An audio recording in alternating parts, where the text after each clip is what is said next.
It is no secret that being a police officer is one of those jobs where one has to be equipped to expect the unexpected. There is no telling what could possibly happen on the job. No day is a mirror of the day that preceded it. On a calm day, the extent of the occupation may entail stopping speeding vehicles or helping the elderly cross the road, or maybe the odd cat down from a tree. On a more eventful day, an officer could expect to be working on a chilling case or chasing down a bank robber. It turns out that the job may just so happen to also consist of paranormal or maybe even extraterrestrial and supernatural happenings. So today, we'll be taking a look at how and what are police service encounters in the line of duty. Sheriff Herbert Schirmer abducted by aliens. When it comes to aliens, there are two types of people, believers and skeptics. Some wholeheartedly believe in the existence of extraterrestrial beings and that they come from planets in the solar system and travel in what appear to be flying sources in the night sky or otherwise known as UFOs. Others dismiss the idea entirely as a total sham. And then, of course, there are those who are stuck in the middle, who do not necessarily believe in their existence, but are also not completely shut to the prospect and rather prefer to keep an open mind pertaining to the matter. Whatever side of the alien belief spectrum you find yourself on, one police officer's experience in 1967, Herbert Schirmer, may just influence you in that regard. One fateful and otherwise uneventful winter night around 3 a.m. on December 3, 1967, Herbert Schirmer was going about his usual policing duties in Ashland, Nebraska. He was patrolling the highways and just so happened to be along the intersection of two intersecting highways, Highway 6 and Highway 63. As he was veering onto Highway 63, that is precisely when something caught his eye. At first glance, it appeared to be flashing red lights on what he thought initially was a truck. However, he proceeded to get closer and flashed his own patrolling vehicle's lights. He realized he was mistaken. It was not a truck. Rather, what met his eyes was far from what he would have previously ever fathomed. Before him was what appeared to be the classical look of what one would picture a UFO to look like, and it appeared to be hovering suspensefully 8 feet upward in the air. It had a metallic finish and was circular in shape with 3 stands extending from the bottom. The red lights he had initially noticed were coming through circular cutouts along the sides of the mysterious vehicle. As it escalated upward into the air, fire emerged from the bottom as the vehicle proceeded to make a siren-like sound. Schirmer recalled it going directly overhead his police car before whizzing past and upwards into the night sky, until it was completely out of sight. Schirmer could not believe what he had just encountered, but made sure to make a cursory in his logbook, duly noting the time at which the sighting had taken place. What was bizarre besides the actual encounter with the UFO was how Schirmer was left feeling after the incident. The sighting seemingly left Schirmer with some physical implications. These symptoms included headache, generally feeling unwell, and a red, swollen region marking his neck, all of which were not present prior to the incident, especially not the neck marking. Word of Schirmer's strange experience made it to the Condon Commission, a branch of the University of Colorado that had spent some time dedicated to investigating extraterrestrial and UFO encounters. They invited him to come to Boulder, Colorado for some consecutive examinations pertaining to his alleged UFO sighting. Schirmer cordially obliged, and on February 13, 1968, he consented to a hypnosis session conducted by psychologist Dr. Leo Sprinkle that had the objective of reflecting back to the night of December 3rd. Through the hypnotic session, Schirmer was able to recall more detailed memories of the night that had seemingly been suppressed in his earlier recollections of the night. These details included that as he got closer to the UFO, both the engine to the car and radio went dead. More interestingly, though, was that although Schirmer's previous and initial memories did not recall any encounters with extraterrestrial beings or occupants of the UFO, through hypnosis, Schirmer was able to recall seeing a white figure emerge from the UFO. Schirmer felt that he had experienced a telepathic form of communication from said figure, which contributed to him refraining from pulling his firearm out onto the figure. In general, Schirmer seemed to speak fondly of the alien figures, classifying them as friendly. Schirmer's alleged experience, in addition to the new details he relayed, are undoubtedly a lot to take in. The overall consensus on the credibility of Shermer's story on whether or not it actually happened was inconclusive. The Condon Commission felt that there was not enough proof or evidence to substantiate the alleged UFO sighting Shermer claimed, since the only thing that they could go off was his own words, and since Shermer was the only witness, that was simply not enough to be deemed credible. This is not to dismiss Shermer's claims as lies, however, and conducted the hypnotic session held the belief that Shermer firmly believed in and was fully confident in his claims, and that to him they were a true reality. In other words, Shermer was speaking his truth. However, whether it happened or not is still up for debate. Detention Officer Bob Edwards and the Mysterious Mist. As for ghosts and spirits, they are along the same lines as aliens in the sense that people either believe in them or dismiss them entirely. Up in Great Falls, Montana in Cascade County, one sheriff, Bob Edwards, was one of the skeptics. This is up until he encountered his own seemingly paranormal experience. He otherwise could not have been bothered with paranormal claims. But his skepticism would soon switch entirely as he experienced something unexplainable, and unlike in Shermer's case previously, he was not the only one to witness it either. Edwards was a detention officer at an old jail, and at the time he had a separate living arrangement with the jail's property. It was an apartment that was on the opposite end of the inmate cells within the jail facility.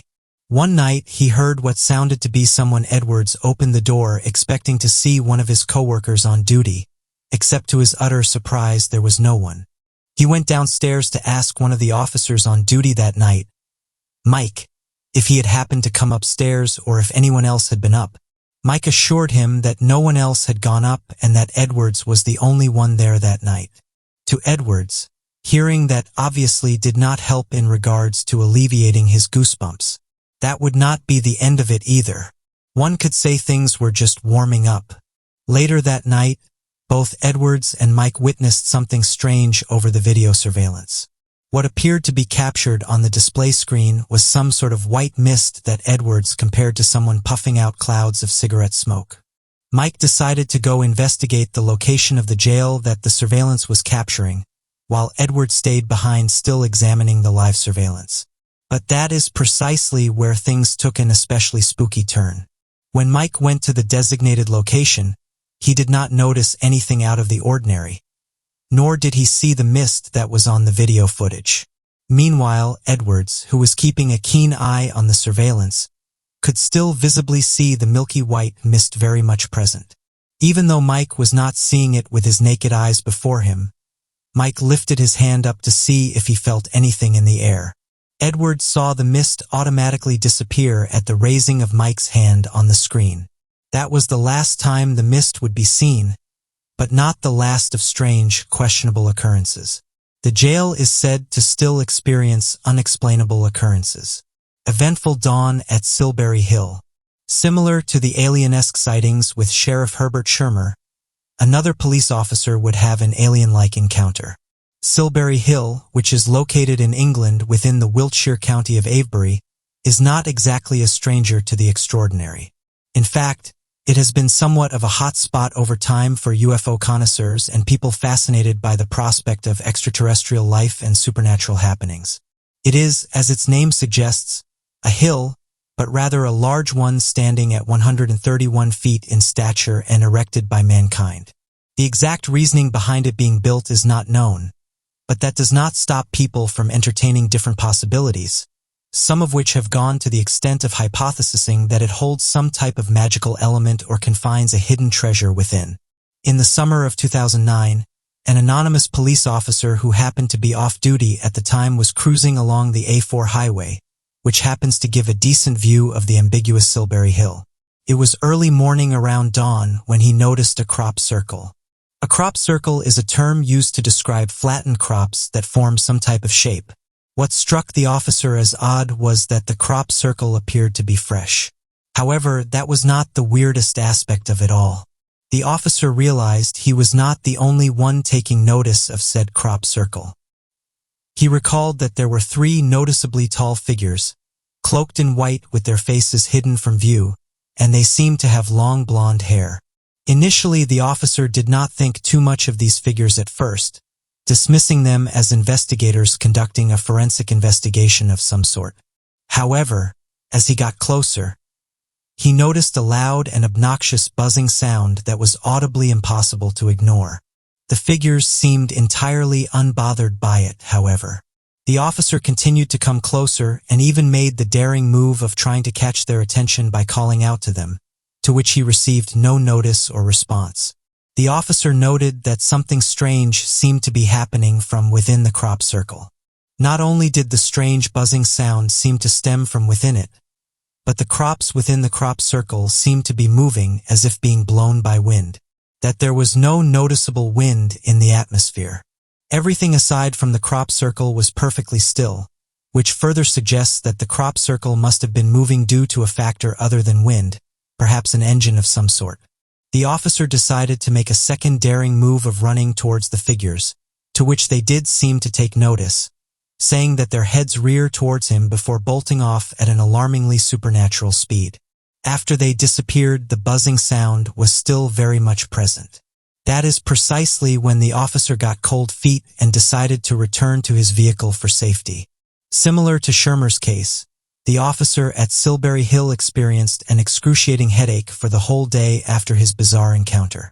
The officer submitted a report to his department. However, due to the fact that he had been off duty at the time of the occurrence, there was no investigations into his claims. Although there were no other witnesses besides the officer himself, or at least none that have come forward, strangely enough, there were other uncanny accounts from people who had noticed an odd black helicopter hovering in precisely the same location. It is not exactly the same as a witness account, but what are the odds of a strange, unmarked helicopter being at the same spot? Is it pure coincidence or perhaps a subtle confirmation of the officer's extraordinary encounter? With all of the talk of bizarre alien encounters and paranormal happenings in today's video, where does that leave you? What is your take on these strange police encounters? Do you see these encounters as purely fictional tales, or do you find substance in the claims made by these officers? But what do you make of these strange happenings, and have you had any out-of-this-world experiences? Rumors, legends, and myths have surfaced all across our planet. Some of the most interesting ones are those that detail mysterious creatures. Although the majority of these encounters happen quickly, leaving the eyewitness confused, sometimes those who encounter them are able to take some photographs as proof. One interesting one that confuses many people today is that of the Yowie of Australia. The Yowie, or more commonly referred to as the Australian Bigfoot, is a large beast that stands on two legs roughly 7 to 12 feet tall, and has the general appearance of that of a large ape-like creature. Sightings of this beast have persisted for eons, since the time of the Aborigines and their mythological folklore. What is all the more startling about this legend is that, even to this day, many Australians claim to have encountered the Yowie, and many others have started their own research groups looking into the evidence of this mysterious beast.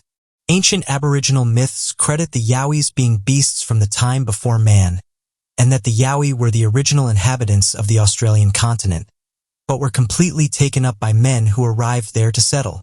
Although photographs of this mythical creature are hard to get a hold of, the Australian Yowie Project released a photograph of one of these Yowie, saying that two men had photographed the beast in North Queensland, but wished to stay anonymous.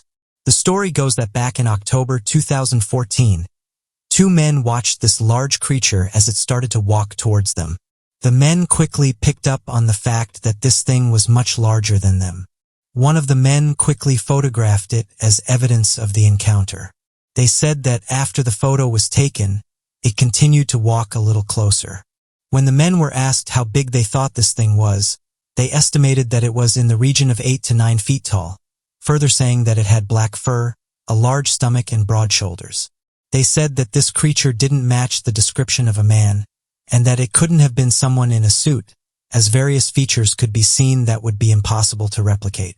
Going down the Yowie rabbit hole leads to further theories surrounding their existence. Some have suggested that higher officials are keeping the Yowie quiet, with some even saying that when sightings occur within a matter of minutes, black helicopters can be seen in the nearby area. All of this has caused some to think that the Yowie isn't just genuine, but that the Australian government may also be interested in there. Another well-known creature is that of the Loch Ness Monster. The first mention of a submerged water beast residing within the area comes from the ancient Pictish carvings, made by the Pictish people native to the region, that are dated to have been created as early as 500 AD.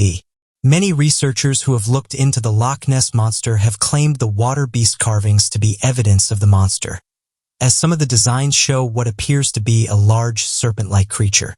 The picturesque water beast carvings are known to account for 40% of all picturesque carvings, signifying great importance or emotion surrounding the existence of the creature residing within the area of Loch Ness. The first recorded direct encounter with a water beast entity residing within Loch Ness is that of the account of Saint Columba. Saint Columba describes scaring off the water beasts while visiting the River Ness. As a man was being buried by the river, the water beast attacked the man. Thereafter, the saint scared the water beast down the river. Since this time, there's been numerous encounters with the Loch Ness Monster. One of the most recent ones was by a woman in the USA who saw the creature while using Google Earth. She said the following: "I have been searching for Nessie on and off for the past few weeks, spending an hour or so a week on Google Earth. I've seen some of the latest Nessie sightings, and thought that I can definitely find a better image of her than that.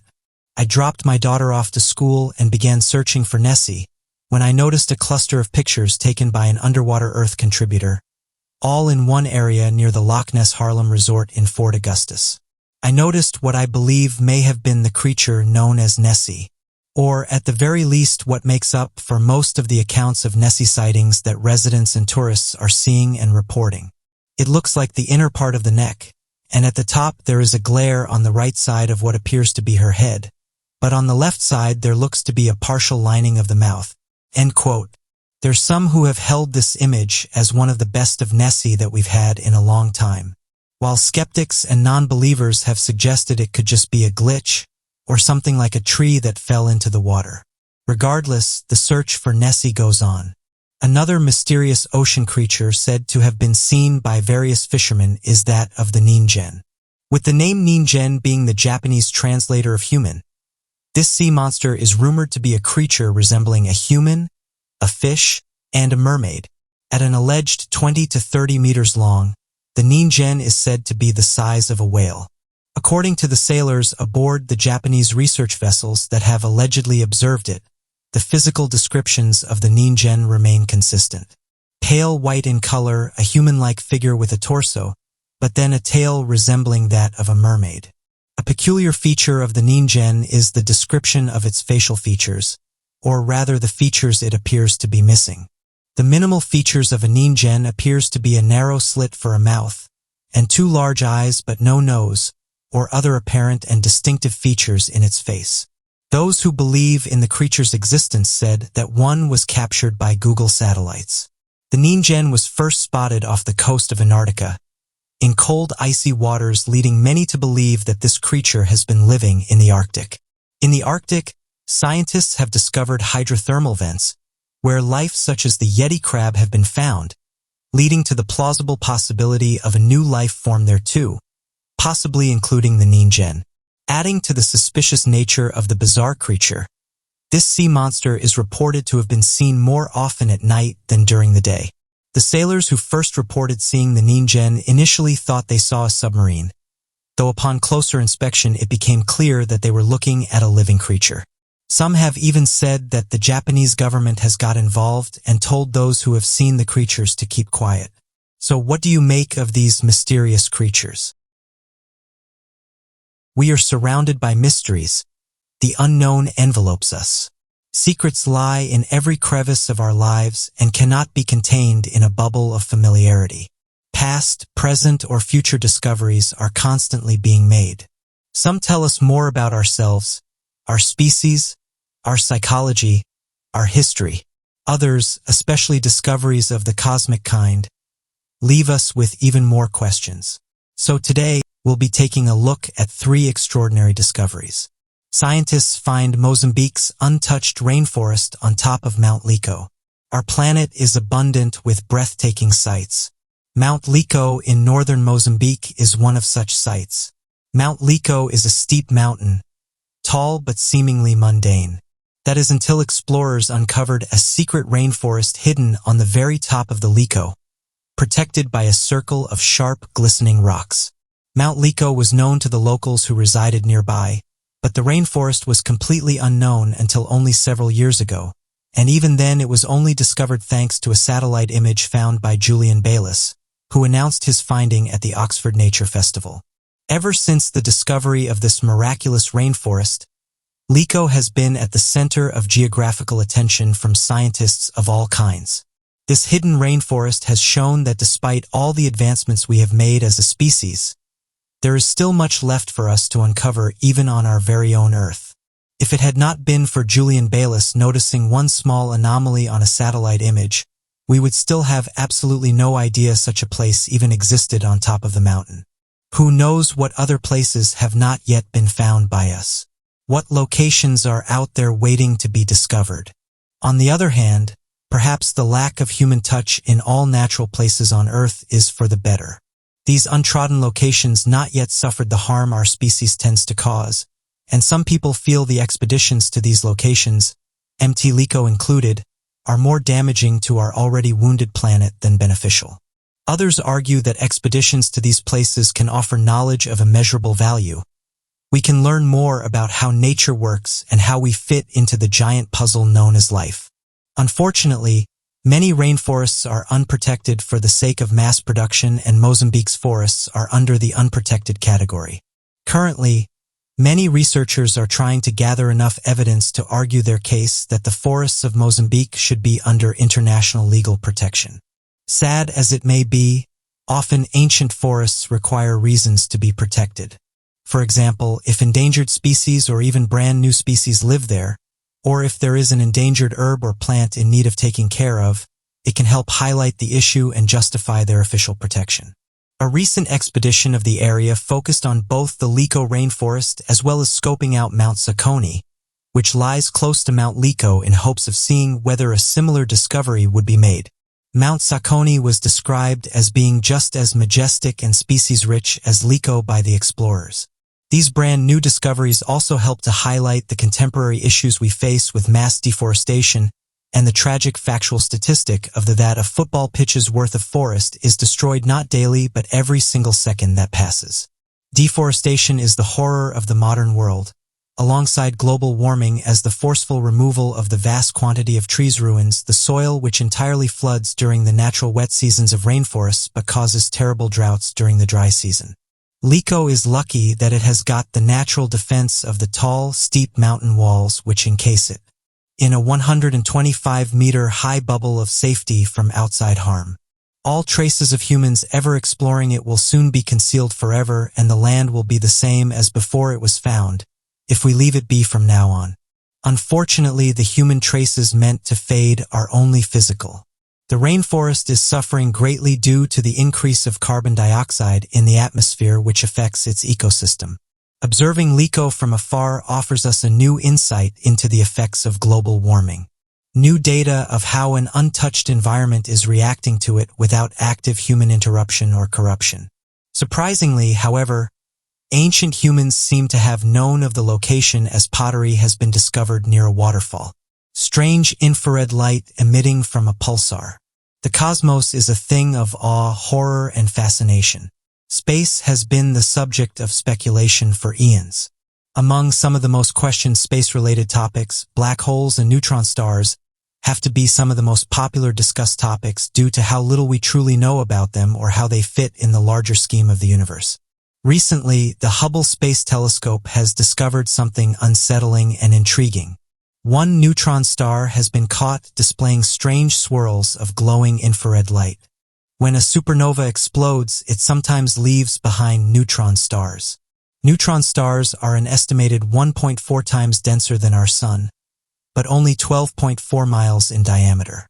Space.com claims that at such an insane density, a teaspoon would weigh 1 billion tons. Occasionally, neutron stars spin at high speeds and release electromagnetic radiation, such as X-rays. These neutron stars are known as pulsars. RxJ 806.4 to 4124 is the name of the neutron star emitting infrared light, and studying it might help develop our understanding of how neutron stars work. Rx and 6 other X-ray pulsars near us, being 3,300 light-years away from Earth, are referred to by astronomers as the Magnificent Seven. The reason why these 7 stars are so extraordinary is that they burn intensely hot, hotter than they logically should, given the available energy at their disposal and their age. They also spin around at a slower rate than most other known pulsars. Bettina Posselt, a lead author of an astrological paper in the Astrophysical Journal, states we observed an extended area of infrared emissions around this neutron star, the total size of units approximately 18 billion miles at the assumed distance of the pulsar. Never before has a pulsar emitted infrared light, especially with such an insanely large signal. The emission is clearly above what the neutron star itself emits. It doesn't come from the neutron star alone. And though astronomers are frantically coming up with theories and suggestions, nothing can be proven just yet. We will have to observe and hope that we will be able to uncover the secrets of the pulsar RxJ 0806.4-4124. Prehistoric ancestors were resistant to smoke. Researchers from the U.S. allegedly found a genetic mutation our ancient predecessors might have possessed, which made their lungs and bodies far more resistant to the harmful effects of smoke, which aided their survival as opposed to the downfall of the Neanderthals. The aryl hydrocarbon receptor gene breaks down particular toxic gases and substances. Hydrocarbons released by burning wood, which often inhaled, can cause cancer. The gene causes the aryl hydrocarbon receptors to trigger and cleanse the chemicals from the body. Humans might have been less sensitive to the harmful effects of smoke due to an overproduction of enzymes as well, and this could have ensured our ancestors' survival. The ability to be around fires for long periods of time with little to no harm would have been a great evolutionary advantage for our species. Research shows that Neanderthals who lacked the mutation had far more respiratory issues and fertility struggles than Homo sapiens. Dr. Perdue, a researcher on the project, spoke about the theory. We prospered because of this mutation. I wouldn't say Neanderthals died out because of it, but it could have been a contributing factor. After comparing our modern human genetics to our ancestors Neanderthals and Denisovans, it showed that our ancestors and us are the only ones with such advantage-giving genetics. If these claims of such a helpful mutation are, then this would be one of the very first examples of humans evolving to environmental pollution, but it is still not fully confirmed and currently only a hypothesis. An environmental toxicologist from the University of Massachusetts, Emily Mon-Eisen, commented on the matter. It wouldn't be unexpected that being exposed to a contaminant that makes you sick would be a selective pressure on humans. You're talking about one helpful adaptation against one chemical, but there's a lot of other harmful particulates in smoke. Mon-Eisen believes caution should be taken when experimenting on the matter of the mutation and testing whether or not we actually do have it, as it might cause more bad than good. Regardless, the researchers involved wholeheartedly believe in their claims. Science and technology are constantly advancing and developing. This gives us brand new ways of investigating not only the future and potential ways of improving our vast knowledge and understanding of the universe, but can shed some light on the mysteries of the past. What do you make of these discoveries? Scientists have just announced that they may have finally made a complete digital model for the mysterious Antikythera mechanism, which is hailed by many researchers as being the world's first computer. Although scientists have known about this device for years, they were never able to replicate the mechanism, answer certain questions about how it was used or what drove the device, and couldn't really reveal much about how it was created. But researchers based at the University of London have said they've finally been able to fully recreate the design. Retrieved from a shipwreck back in May of 1902 off the coast of the Greek island of Antikythera, after which the machine has been named after, the Antikythera mechanism has put historians and archaeologists in a tight spot, after engineers analyzed the machine and realized what it was designed for and its overall purpose. The mechanism itself appears to be an early type of analog computer and was built to be so precise and accurate that it could predict astronomical positions, eclipses the 4-year cycle of the athletic games, the cycle of the ancient Olympic Games and other important events decades in advance. After intensive carbon dating, it was found that the Antikythera machine was created by Greek scientists between 150 and 100 BC. Eons ahead of previously known knowledge about the extensive intelligence and craftsmanship of the ancient Greek civilization. This meant that the device seemed to have held advanced information that archaeologists, historians, and other experts did not believe existed for another few centuries. Many have begun to speculate that perhaps our early ancestors were far more capable than we may have ever realized, and that perhaps their technology was much more advanced than we could have ever have known. This is only what to challenge modern theories of ancient civilizations, and has led some theorists to believe that perhaps there were more analog computer devices around the same time. Although many treasures had been excavated from the seafloor during an expedition in 1976, underwater explorers who conducted the more recent expedition noticed several features around the site that might indicate that even more treasures still remain buried out of sight. Lead explorers to continue to excavate and test the sites, and this was worth doing as their suspicions and patience paid off. First wooden hull remains along with large bronze nails and spikes that were used in construction of the hull began to be uncovered. The researchers at the University of London have said they're going to put their creation to the test and see if the copy design works. One of the researchers who worked on the project said our work reveals the Antikythera mechanism as a beautiful conception, translated by superb engineering into a device of genius. It challenges all our preconceptions about the technological capabilities of the ancient Greeks." End quote. The main reason for the researchers recreating the device is because there's still many unanswered questions, with them saying it just goes to show how ahead this is. Because it's taken them a long time to get to this point, and yet we still have many questions. Another researcher said the following: "The distance between this device's complexity and others made at the same time is infinite. Frankly, there's nothing like it that's ever been found. It's out of this world. What is it doing on that ship? We only found 1/3. Where are the other 2/3? Have they corroded away? Did it ever work?" These are questions that we can only really answer through experimental archaeology. It's like answering how they built Stonehenge. Let's get 200 people with some rope and a big stone and try to pull it across Salisbury Plain. That's a bit like what we're trying to do. There's no evidence that the ancient Greeks were able to build something like this. It really is a mystery. The only way to test if they could is try to build it the ancient Greek way. And there's also a lot of debate about who it was for and who built it. A lot of people say it was Archimedes. He lived around the same time it was constructed, and no one else had the same level of engineering ability that he did. It was also a Roman shipwreck. Archimedes was taken out by Romans." End quote. Although researchers are closer to recreating this incredible device, we are still no closer to understanding how they built it. Interestingly, this isn't the first time that Archimedes' name is popped up when talking about advanced creations. One of his best inventions was the mythical heat ray that was used by Archimedes to fight back an entire army. According to the legend, back in 212 BC, inventor and philosopher Archimedes was at the shore of a massive siege between his own people and a number of Roman warships during the siege of Syracuse.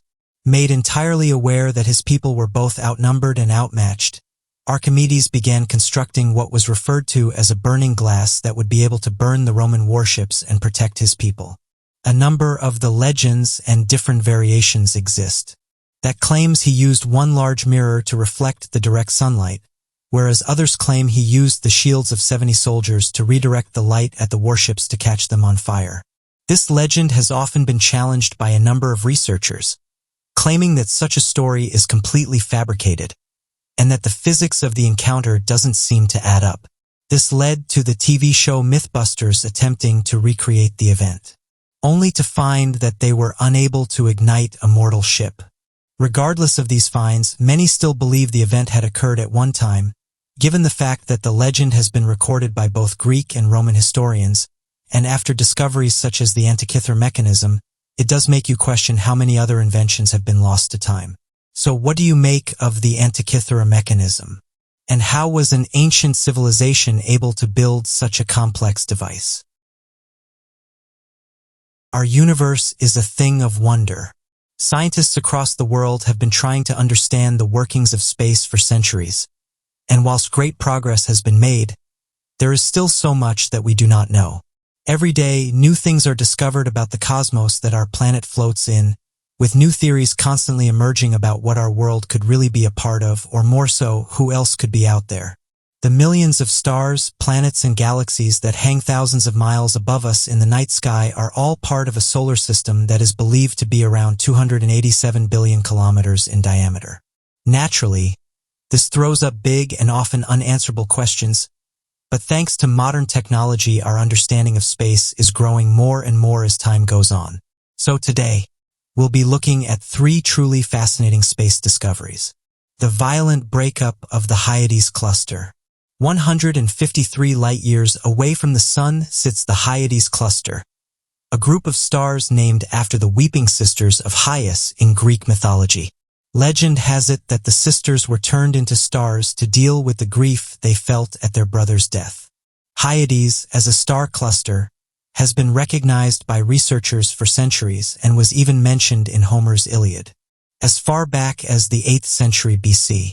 Over time, the cluster has evolved and has undergone significant changes. As with all star clusters, gravitational forces are gently pulling Hades apart, but scientists recently discovered something a little stranger. Recent research from the European Space Agencies, also known as the ESA, has suggested that than other star clusters, stars are being scattered further throughout the universe than has been observed in typical cluster breakups. Hades tails, think of these like the vapor trails that aircraft leave behind, have been noted to span thousands of light years, which is not something typically associated with these types of cosmic phenomena. The strangest thing, however, was that when scientists used computer data to track the movements of the displaced stars across hundreds of millions of years, they did not seem to be accounted for.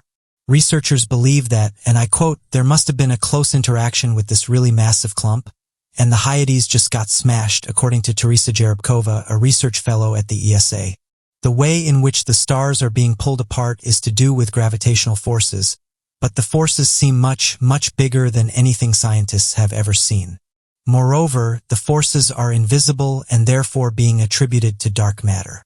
Briefly, dark matter is a force that scientists believe could be behind supposedly unexplained phenomena in the galaxy. Whatever force is interacting with the Hyades star cluster is utterly gigantic. In fact, researchers think that it could be around 10 million times the mass of the Sun. Let us just hope it does not come any closer to us. The 1 million new galaxies in 300 hours. As we have discussed, the universe encompasses an area so large that we humans cannot even begin to comprehend that within it there are swarms of galaxies, each containing billions of stars which are each home to many more planets. Naturally, the sheer scale of the universe has perplexed scientists for centuries. However, with recent technological advances, we are finally able to see what this deep, dark void of mystery has to offer. In November 2020, an advanced telescope accomplished something that would have taken a normal telescope 10 years to do. Known as the Australian Square Kilometre Array Pathfinder, or ASCAP for short, the telescope made quick work of about 3 million galaxies, managing to map them out in a mere 300 hours. This record-breaking feat was hailed by the scientific community and was deemed a game-changer by David McConnell, the astronomer who had led the observations. The telescope, which is tucked away in the scorching outback of Western Australia at the Murchison Radio Astronomy Observatory, capitalized on a new type of receiver that allows the telescope to take wide-field pictures in crisp detail. What this means is that instead of having to combine thousands of pictures in order to map the sky out, like the older generation of telescopes would have had to do, ASCAP only needs a few hundred photos, 903 to be exact, to create a detailed mapping. The fact that mappings of millions of galaxies can now be made with such ease and swiftness means that scientists are in a better position to actively monitor changes and detect cosmic phenomena. According to McConnell, this new development will lead to a greater understanding of some of the most cryptic entities in space, such as black holes and the activity of stars. These are some pretty staggering revelations, to say the least. However, it does not stop there. The amount of data that was generated during the observations was in the realm of 13.5 exabytes. You might be scratching your head at this figure, so in other words, the amount of data generated during those 300 hours was more than the entire amount stored by Google, Amazon, and Google, Microsoft, and Facebook combined. But what did the final image actually look like, and how was it put together? Well, due to the immensity of the data provided, a supercomputer was needed to convert all the raw data into a 2D image, with the final product coming in at a more reasonable 26 terabytes, but a mind-boggling 70 billion pixels. These words might sound a little bit too technical for our liking, but one thing to take from this monumental feat is that our universe is slowly becoming more accessible to scientists. Ultimately, who knows what they could find next? The Milky Way's X-ray blobs. The Milky Way is a galaxy containing hundreds of billions of stars, one of which also happens to be our Sun. Given it is our galaxy, the Milky Way has been a point of interest for scientists for decades now. The last event that we are going to talk about will only add to the mystery of our ancient galaxy, but will also serve as a better way to better understand some of the other phenomena that have baffled scientists for years. In early December 2020, scientists at the Planck Institute for Extraterrestrial Physics in Germany, using an X-ray telescope, stumbled upon two gargantuan bubbles of X-rays, emitting plasma out from the bottom and top of our galaxy. These bubbles spanned a distance of over 45,000 light-years, which is nearly half the width of the Milky Way. Or, in more understandable terms, enough to travel from Earth to Pluto and back over 10 million times. The scientists hypothesized that the bubbles had formed in a similar way to the Fermi bubbles. These were gamma-ray bubbles discovered in 2010, acting in a similar way to the recently discovered X-ray ones, with the main difference being that the Fermi bubbles are a smaller structure. For those unfamiliar with the Fermi bubbles, they were formed from a powerful explosion some time ago, which scientists believe is related to the gigantic black hole at the center of our galaxy known as Sagittarius A.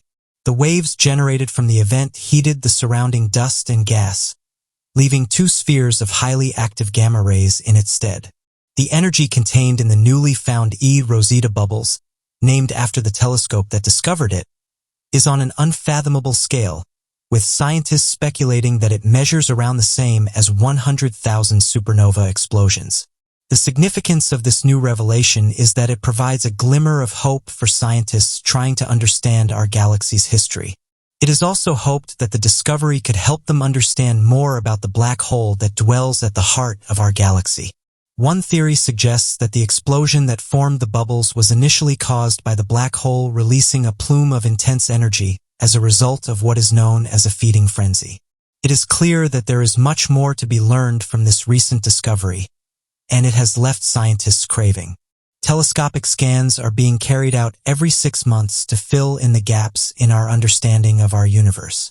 The Rosetta mission is also expected to push on for at least another 6 years, so you can count on there being weirder and wackier but significant observations to come. With so many new revolutions come a vast number of new theories as to what could really make up space.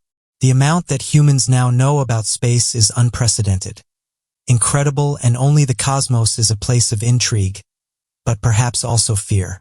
So these fascinating space discoveries are most definitely well thought.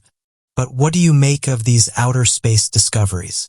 And the question is, what will they find next? Every year people make interesting discoveries. However, it doesn't always mean that these get answered straight away.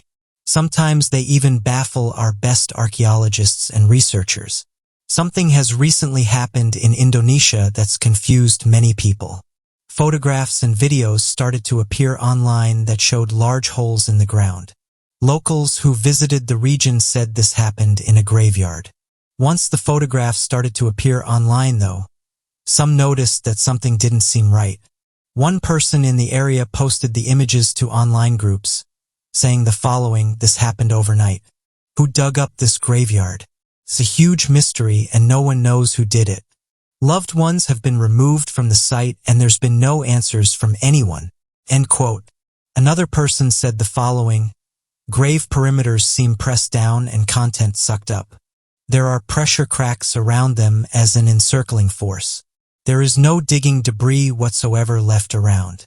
End quote. Others picked up on this as well, saying that if this was some kind of ceremony or ritual, there would be more debris around.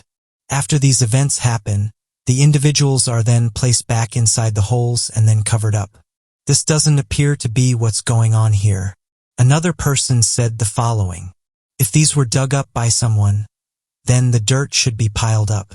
It looks like they were taken out with a huge vacuum. This stuff is weird. It's like they just levitated up from the earth. There are no tracks around or any dirt to be seen within the immediate area." End quote. Well, this person had this to say: "Ever since seeing these images, I've tried to find out more information on them.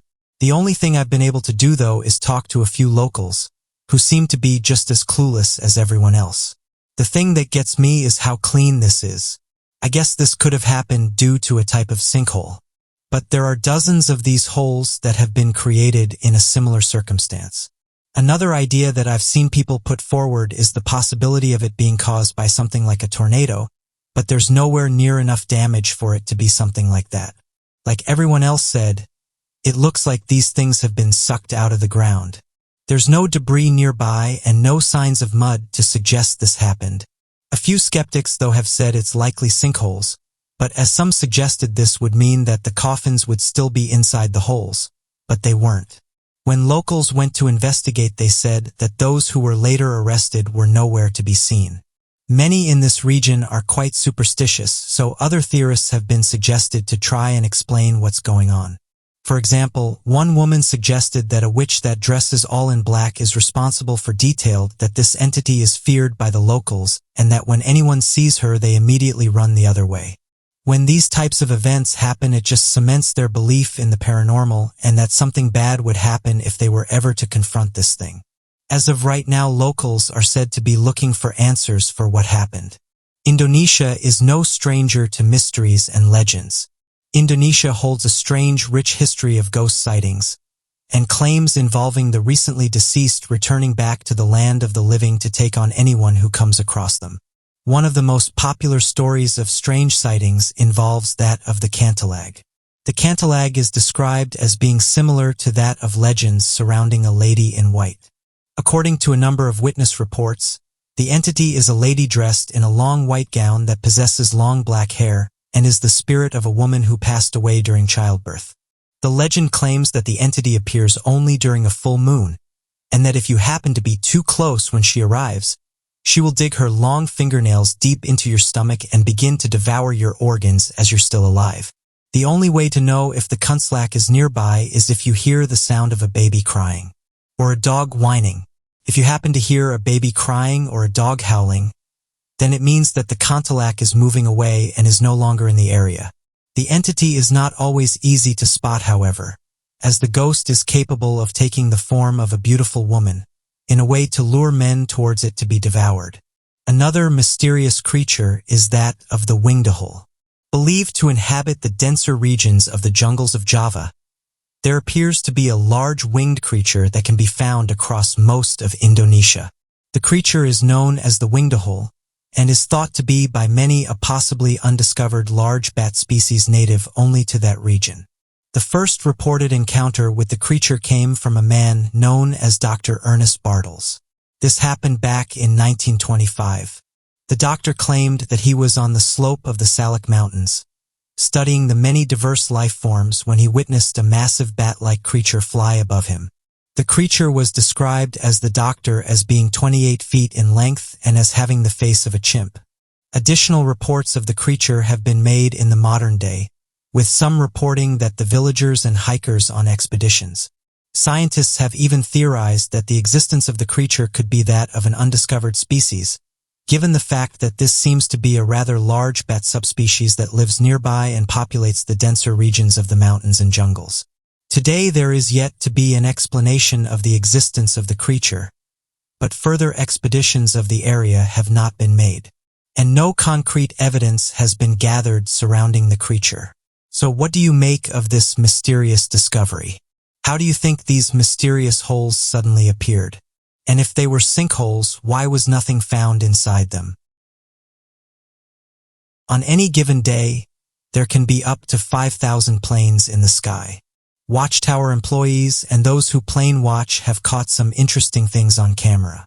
Although some of these include tense moments, some have baffled even those that spend a large part of their life in and around airports. One clip shows someone videoing a plane taking off. In the background, though, they accidentally capture something that's baffled many who have seen it. When the footage is slowed down, it shows what looks like a mysterious craft, and this craft can be seen flying through the nearby clouds as it punches a hole through them, causing the cloud to be pushed outwards. Those who saw it said the object must have been traveling extremely fast, saying that normally passenger planes usually take off at speeds of between 140 and 170 miles per hour, and this thing was clearly going much faster. One user said the following about the footage. "This is genuinely one of the fastest moving objects I've seen. It's gone within seconds. That plane is nowhere near as fast as that object." End quote. While another user said the following. "I find it hard to believe that is a plane or a jet. One, because the object is moving too fast. And secondly, because I don't think a high-tech plane would be flying so close to a plane that has passengers on it. It's a safety risk. This definitely isn't a drone either. This is a strange one." End quote. The footage was said to have been captured above Orlando Airport sometime back in 2011. And some who live within the area commented that seeing UFOs above Florida isn't anything new. In fact, one commercial airline pilot detailed their encounter with a mysterious craft they couldn't identify. They said that whatever this thing was easily overtook them, saying that it was traveling at speeds exceeding 4,000 miles per hour. He said that he watched as this thing covered the curvature of the Earth within a few seconds. The pilot said he'd never seen anything so quick in his life. As with most of these posts, they also had a few skeptics, with some of them pointing out that the footage is fake and has most likely been edited. Others, though, don't believe this and even posted their personal stories with UFOs about Florida, with some eyewitnesses saying that they think Florida is somewhat of a hotspot. In fact, this is backed up by MUFON, who reported that back in 2020, Florida and California reported the most UFO sightings. As of right now, this mysterious video is still being shared online. One of the most famous incidents involving that of a UFO and a plane was that of the 1976 Tehran UFO incident. This UFO incident is based on a chase that was carried out by two planes that belonged to the Iranian army. During this chase, the pilots of the Iranian army tried to shoot down a mysterious object using their weapons. This proved useless. Oddly enough, every time they tried to do this, their equipment stopped working. This also happened when they approached the object. In 1976, the Imperial Air Force was informed of different reports and sightings of the strange object. This was alarming to all those who witnessed it, since it was a never-before-seen object. This strange craft was also seen firing out multiple lines, something that eyewitnesses couldn't explain. After hundreds of calls from civilians, it was decided that an F-4 Phantom should be sent out, for the purpose of investigating what was going on. This aircraft took off with the sole purpose of intercepting the unidentified flying object. Since the pilots managed to locate the object, they had orders to attack it, but strangely, when coming into contact with the object, the Iranian craft began to present some failures, and this stopped the military from being able to communicate with each other. The pilots decided to return to the base, noticing that when they got away from the object, they got back all the normal functions of the aircraft. As expected, a second Iranian jet took off to identify the unknown object. Unlike the first encounter, the mysterious object began to make its way towards the plane, almost as if inspecting it. The pilot said that the craft in question was very bright, and that as it got closer, the brightness of the object stopped them from being able to see the craft. Not only did it come close, but it was reported that it released a drone-like object. This observed the jet, and then returned back to the original object. The pilots felt like they were going to be attacked, so decided to fight back. They noticed again that the weapons panel was completely inactive, which was alarming when they was in the sky with something they'd never seen before. However, they received no attacks, and it seemed as if this craft was just interested in the jet. One of the small objects descended into the desert, and the Iranian plane was ordered to proceed. The next state of search was conducted for evidence of the sighting, and whatever was found remains a secret. This has been recognized as one of the most reliable encounters with an unidentified flying object, due to the number of witnesses who were able to observe what happened. The main witnesses were different pilots of the Iranian military. So what do you make of this mysterious footage? The Vikings of Norway and Denmark are legendary in their historical stature. The tales of gold plundering, axe-wielding, great bearded men from Scandinavia are told widely to this day, with fierce warriors like the sons of Ragnar and Harald Hardrada, who in fact could have been kings of England instead of William the Conqueror. Only two of many names that spring to mind when the Vikings are mentioned. Viking civilization as we know it today began around the 8th century. It lasted until the 11th century, and more precisely around 1066, after Hardrada's failed attempt on the English throne, although Viking raids of England and other countries did continue throughout the 1000s. With the amount of raiding and trading done by the Vikings, as well as the number of new towns and villages that they built across Europe, it is only natural that their legacy lives on in more than history journals to this day. Viking relics are still being discovered. We'll be taking a closer look at 3 Viking discoveries. The Norwegian Viking saga. What do you think of when you think of saga? Do you think of reality TV shows, or maybe the word takes you back to your high school days? But one thing you probably do not think about when you hear the word saga is the Vikings. As a matter of fact, sagas are a Viking thing. They are defined as long stories of heroic achievement, especially a medieval prose narrative in Old Norse or Old Icelandic. One of the most famous Viking sagas is Sverris Saga. One of the king's sagas is a group of tales of legendary or semi-legendary Nordic rulers. Of course, these age-old stories are only stories. There is no truth in them, and they were written purely for entertainment. Also, academics thought until in 2016, researchers made a somewhat unbelievable discovery. Scientists in Trondheim, Norway, discovered a strange skeleton at the bottom of a deep abandoned castle well. The bones did not resemble those of a poor animal who had simply fallen, but those of a creature much more familiar. As researchers began to piece together different parts of the discovery, they eventually concluded something truly startling. Let us go back to the Sverris Saga for a minute. The saga is set in 1197, when the fearsome King Sverris and his ruthless mercenaries are unimaginably defeated at their castle. His attackers, a group called the Baglers, burned the castle down and left the king to die, throwing his men into a dark well in the fiery castle grounds. Neither the location nor the name of this castle was ever mentioned in more historically accurate documents. Researchers truly believe that the castle of the Sverris Saga is actually the one where the skeleton in the well was found, and the skeletons themselves could be those of the men whose lives ended, defending Sverrisborg that night in 1197. Data quickly backed these claims up. DNA analysis of the bones placed them with a body that existed in the 12th century, and analysis of the abandoned castle works concluded similarly. This means Sverris Saga was actually true. And if this saga was true, then what does that say about the countless other mystical tales that for so long were thought to be figments of the imagination and nothing more? The ring-shaped fortress. It is common to think that the Vikings were little more than crazed, life-threatening people who went from place to place, pillaging and plundering as they pleased. However, recent discoveries have suggested otherwise, adding a layer of complexity to their somewhat misunderstood society. In fact, there is evidence that the Vikings were a civilization with great technological prowess, and thanks to recent technological true might of their people. In 2014, on the island of Zealand in Denmark, a place steeped in Viking history, archaeologists uncovered a Viking fortress in the shape of a ring. The fort, situated just 50 kilometers from the Danish capital Copenhagen, is the first one to be found in more than 60 years and is only the 5th of its kind.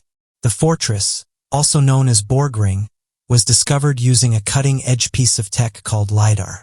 This is an aerial surveillance method that shoots lasers at a target and analyzes the reflected beams.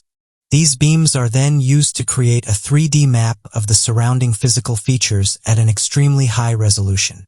The reason the fort went undiscovered for so long is that the continued farming and plowing of the land had pretty much leveled the ground, meaning it was barely visible. The Borg ring itself is a geometric masterpiece, a near-perfect circle with a diameter of 145 meters. It consists of 4 gates at the compass directions and is protected by a 10-meter-tall rampart adorned with wooden spikes spanning the fort's circumference. With that said, it was not the Vikings' original creation. Interestingly, the Vikings first encountered these circular strongholds on their frequent visits to England, where the Anglo-Saxons used such structures to successfully repel their aggressors. Learning from their past grievances, the Vikings were quick to implement these structures throughout their lands. What is so unique about this particular fortress is that, unlike the others, it was used for more than a generation, whereas a typical lifespan was only about 20 years. Furthermore, 2 of the gates were found to have been burned, suggesting the Borg ring had weathered an attack previously. Various items were also found near the site, such as a carpenter's toolbox, presumably left there in haste by its owners to avoid an ensuing attack. The discovery of this fortress only adds to the mounting evidence that there was more to the Vikings than fighting and ransacking. The uncompromising geometry and layout of these structures shows that the Vikings did indeed value organization in their society and were clearly not some crazed group of barbarians, but an advanced civilization. Parliament and the car park. The relationship between car parks and ancient rulers is one that completely by chance seems to be more common than one would ever think, especially in the UK. For example, in 2012, Leicester City Council revealed that the remains of King Richard III happened to be buried beneath a bunch of unsuspecting motorists in one of the city's car parks. Only a year later, in October 2013, a Viking parliament happened to be chanced upon by excavators in a car park located in Dingwall, a quaint town in the Scottish Highlands. The parliament, also known as a thing, was carbon-dated and confirmed to be from the 11th century, validating archaeologists' suspicions. The mound that originally caught the eye of historians also contained fragments of iron and medieval pottery, and is only the second thing to have been discovered in the UK, giving hope to historians yearning to learn more about the fierce, seafaring society of the Vikings. Historians speculate that the thing in question was erected on the orders of the powerful Earl Thorfinn the Mighty, who ascended to his seat of power via a victory over the Scots at the Battle of Torfans. His dominion during the 11th century spanned Orkney, Shetland, and a significant part of the Highlands. He is also said to be the founder of the town of Dingwall itself. Interestingly, the Vikings were one of the first societies to have a functioning parliamentary system. The thing was vital to the Viking society as it prevented people from solving disputes through the preferred method of the time, the sword.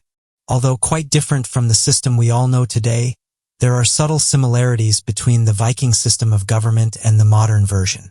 Roughly twice a year, members of the communities would convene to the thing to create laws and solve disputes. The meetings were presided over by a law speaker who was allegedly able to recite the law from memory. Although every free man had the right to speak at the gatherings, it was not unusual for the meetings to be dominated by the rich and powerful. It is clear that the discovery of this cultural gem will only add to our understanding of the Vikings, who have not only left us with their architecture, but also their language and even parts of their legal system, maybe concealing the most fascinating history. So one should not be so quick to dismiss a place as boring. You never know what could be lurking underneath your very feet, just waiting to be discovered. But what do you make of the Vikings and these 3 discoveries? Back in 2015, a man was hiking through a Budapest trail when he saw something strange. As the man approached what he thought was an animal, he noticed that something looked off. He described the creature as looking like a large spider, but went on to describe this thing as having legs, and that it didn't look like anything he'd seen in the area. To add more confusion, he went on to describe that a large orb was floating above him during this encounter. He said the large sphere was hovering above him while he was watching the creature. He submitted the photographs and testimony to MoveOn, which stands for the Mutual UFO Network, which is responsible for reporting on thousands of UFO sightings every year. He said the following: "A bright sphere floated in front of me. I took out my mobile phone and took a photograph. I only know that the creature disappeared." End quote. Except from this short message and photograph, we don't have anything else to go by. The only other thing that was said was that the man took the photograph on a Samsung Galaxy S5. Those who have looked at the photograph have said it doesn't appear to have been photoshopped, and that similar sightings have been reported in the area. One UFO researcher said the following: "Very rarely do you have an encounter like this where the creature was captured on camera. We've seen a few similar photographs that have somehow been forgotten, but this one is definitely one of the most interesting ones we have. There's always a chance with this kind of thing that is faint, but the image does seem to show something there. There's no blur around the creature, and you can see it's casting a shadow. It's not just Budapest where these spheres and all-black crafts have been reported. In fact, it's easily one of the most commonly reported UFOs out there. Every year people come forward and report their encounters with these mysterious objects, saying how they can easily outmaneuver planes and helicopters, and that they're able to fly through areas such as forests. Even the Navy and Army have had run-ins with these crafts, with some high officials even speculating as to whether or not these things are crafts at all, but rather a type of superintelligence that we wouldn't understand. This isn't the first time that a strange creature has been seen close to an unidentified flying object. Although stories of Bigfoot go back hundreds of years, it's only been in recent years that people have made the connection between these large creatures and unidentified flying objects. In fact, researchers who have looked into this have said that whenever a Bigfoot is seen, it's not uncommon for people within the area to report seeing a UFO. Though there are many that seem to refuse to engage in the conversation relative to this odd connection, there are important statistics to note about this strange correlation. After the creation of the independent organization known as the Mutual UFO Network, or MUFON as previously mentioned, they've made a startling connection between UFOs and extraterrestrial activity. And this is surrounding a number of interesting UFO hotspots around the world. Oddly enough, it appeared that the third most common sighting of an alien being was that of a Bigfoot or a Sasquatch-like creature. Many people of whom encountered strange UFO sightings wrote witness reports surrounding that of flying saucers or bright lights landing nearby, where existing Bigfoot sightings had recently occurred, or encountering a Bigfoot in a forest only for it to disappear like a ghost, and only a few minutes later to see a nearby unidentified flying object begin to immediately take off into the sky. These cases also do not include single encounters with the Sasquatch, and only include reports regarding a definitive extraterrestrial account with an unidentified flying object sighted nearby, or during the Bigfoot encounter. This could very well mean that the Sasquatch creature is another race of extraterrestrials visiting our planet, and could help answer a question that many have put forward over the years, which is why do people not see Bigfoot-like creatures more often? Some researchers have theorized that the Bigfoot species are most likely fascinated with the forests that scatter our planet, and that they could be conducting research. This is of course just a theory, and as of right now the only thing we have to back up this claim is the fact that UFOs are usually seen where there's been a Bigfoot sighting. Nonetheless, it's an interesting observation that's been made by people that have studied the topic. One individual said the following about the mysterious encounter. "I was hiking through Pennsylvania with my close friend when we had a mysterious encounter. Around 35 minutes into our hike, we picked up on the fact that wildlife around us had suddenly gone quiet. It was really bizarre because it was like someone hit a mute button. Around 1 minute after this happened, we could hear loud thumps and knocks. Curiosity got the better of us and we both decided to head towards these noises. It didn't take us long to find the culprit.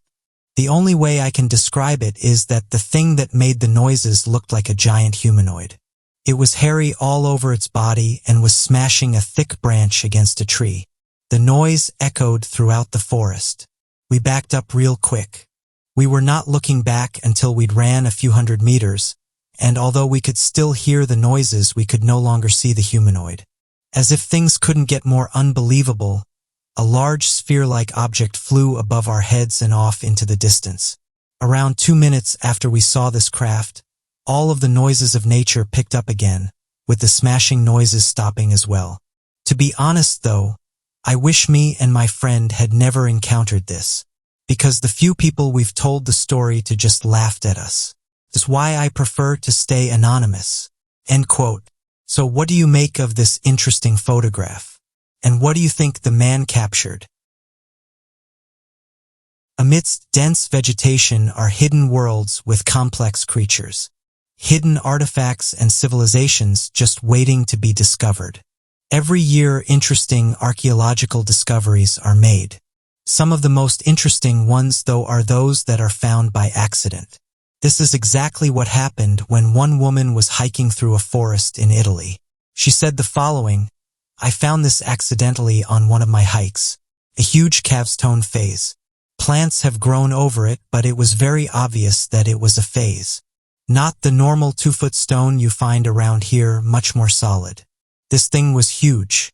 No signs around about things to see in that forest. It wasn't visible from the road either. It was just sitting there in the middle of nowhere. No idea who put it there or why. But I get the feeling there are many of these kinds of things in my part of Italy. Former Etruscan territory, which is megalithic culture. It was one of the strangest and magnificent things I've ever found by accident. I only found it because I have a tendency to leave trails when I feel like it. That's how I found it." End quote. One person said they wondered if this has a body like those on Easter Island. Well, another person said the following: "That's an exciting find. Could be Etruscan or possibly so-called Villanovan. Is there anything known about the area or any archaeological sites nearby?" She replied with the following: "Many, but only the most impressive ones get any attention. Usually they turn into a tourist attraction. Oceania Acropolis is one I visited a while back. Amazing place. Lots of Etruscan megaliths in this area. And I'm sure that a whole lot of them are not mentioned on any maps because they're too small. Forgotten or undiscovered, but what mystifies me about places like Nekia is that there's no hard proof that the Etruscans built those megaliths. It's assumed they built them. But how do we know for sure? For all anyone really knows, they just found them too and decided to use them." End quote. Finishing off, she said that once she gets her camera sorted, she will be going up there to take some videos. It's an interesting find and just goes to show that huge megaliths are still lying around in random places on our planet. It's incredible to think that something of this size would be lying off a trail, untouched by humans and covered in trees, branches, and moss. We are so advanced, yet it shows us that incredible discoveries are still waiting to be uncovered, and some of them are on our doorstep. This find reminded some of the lodgestone heads that were found in Guatemala. Found amidst the jungles of Guatemala are that of massive stone heads carved with intricate details, and facial features known as the Olmec colossal heads. These heads appear to be quite an anomaly for researchers, as not only are their massive sizes source of stone materials and methods of construction part of a huge mystery, but it also appears that not much is known about the ancient Olmec tribes that created these pieces. Additionally, researchers have found a total of 18 large stone head monuments, each one measuring to be roughly 3 meters in height.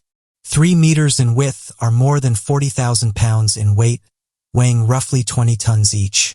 The story of the stone head found in the deep jungles of Guatemala is an interesting one. Its incredible design shows a large head, a large nose, and its head pointing towards the sky.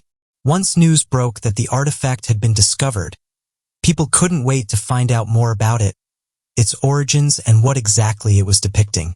Shortly after its discovery, photographs were taken during the 1950s, with the owner of the land coming forward and not giving much information away, saying that it was found somewhere deep in the jungles of Guatemala.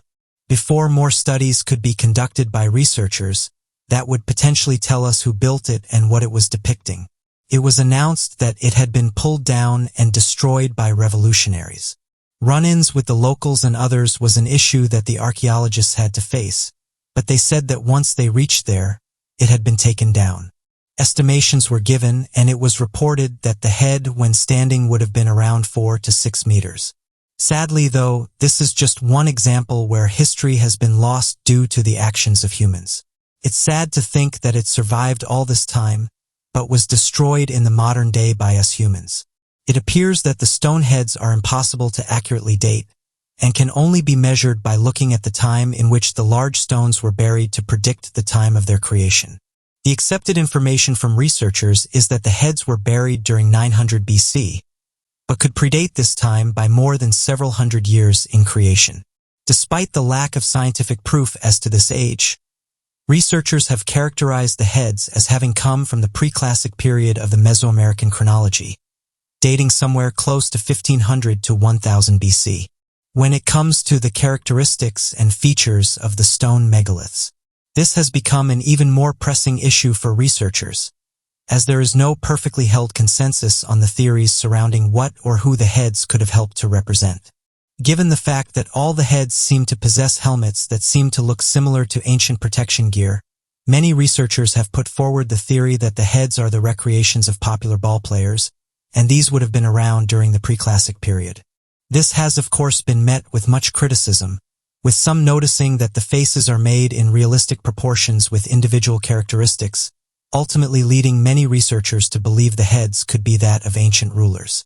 Given the massive size of the stones, the fact the source material was more than 150 kilometers away, or 93.2 miles, and seemed to possess symmetrical and precision-detailed work nearly impossible to recreate with primitive tools.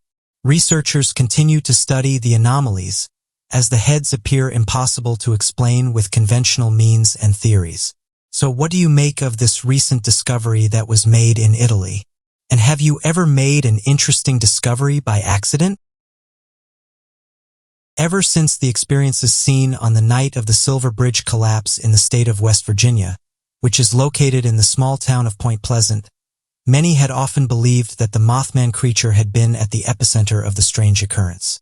In fact, in countless witness accounts it appears that the collapse of the Silver Bridge had been predicted by many of whom encountered the Mothman, saying that this creature was actually trying to stop the event from ever occurring.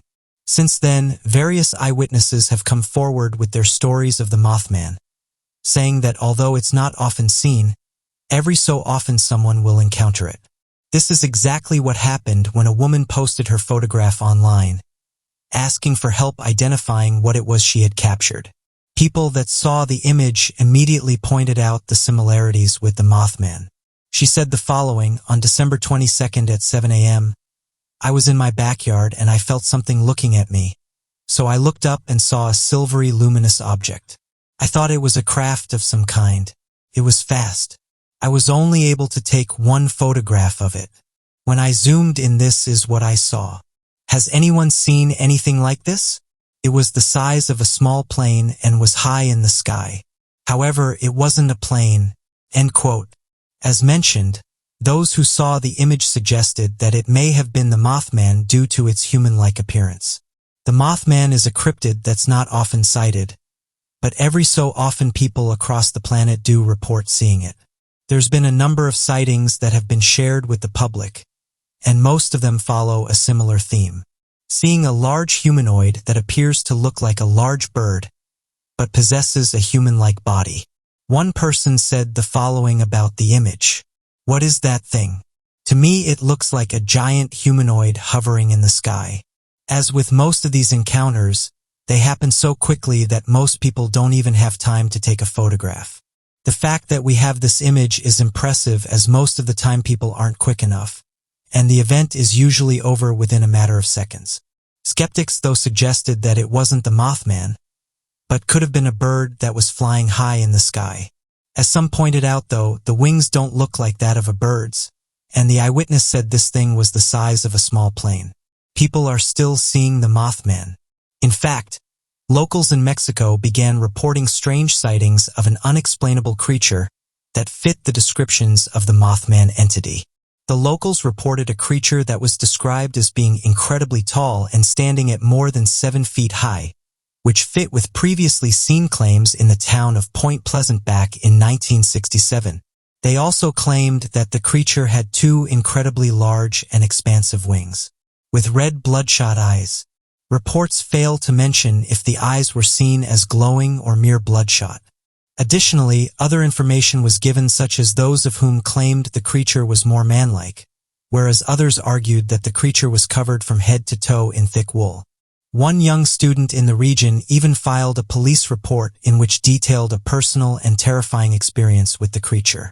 According to the report, as the boy was walking home, he encountered the Mothman creature in the streams.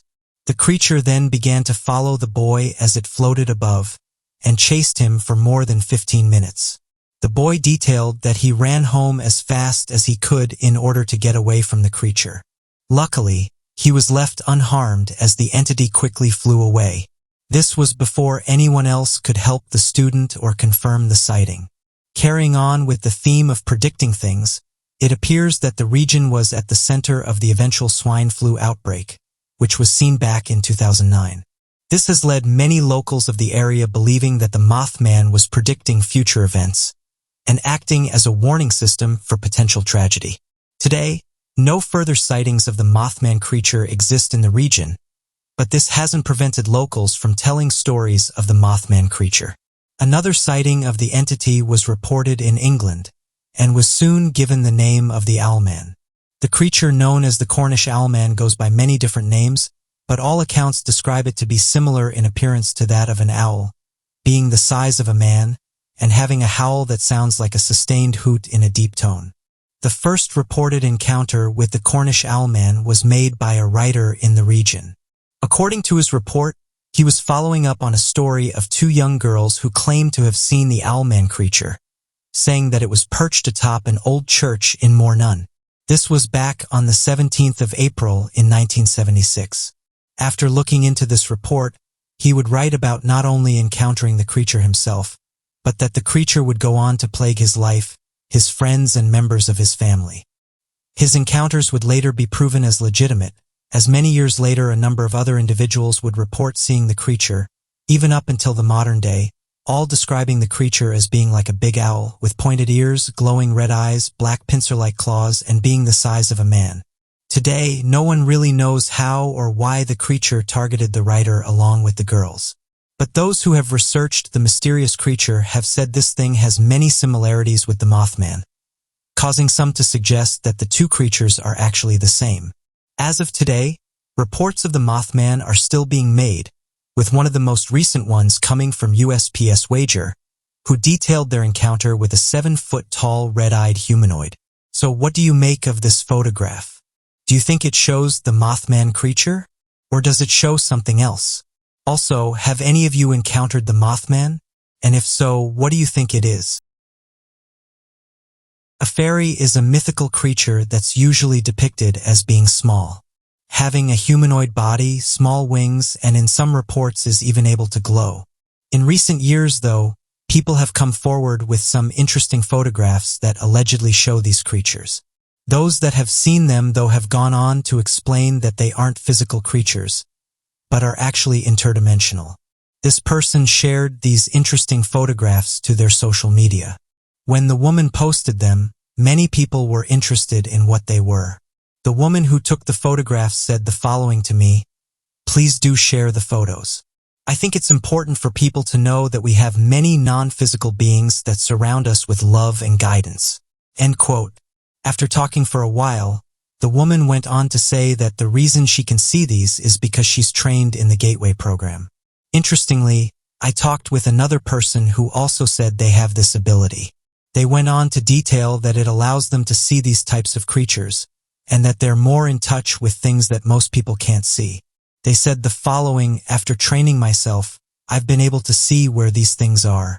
I've pointed them out to friends and family, and they've said they can't see anything. However, when I take photographs of them, they show up on the images. I'm not sure why this is. Perhaps cameras are able to pick up on things that the human eye can't.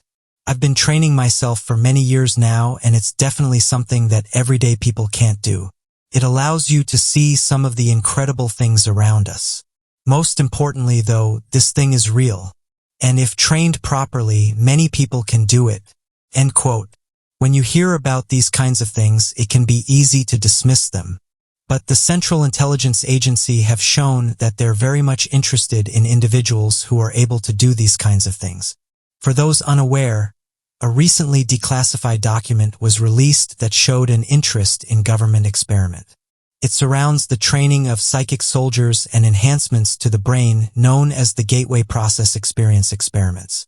The declassified document titled Analysis and Assessment of Gateway Process seems to be a written memo between a U.S. Army researcher at the CIA and sent to a U.S. Army operational commander located out of Fort Meade. The subject of the memo seems to have been the analysis surrounding the legitimacy of the Gateway Process study. Most likely the U.S. government was unaware of what the Gateway Process really entailed and so sent an independent researcher to the experimentation areas to undergo the process and learn if there was any legitimacy to this study in the first place for continued funding.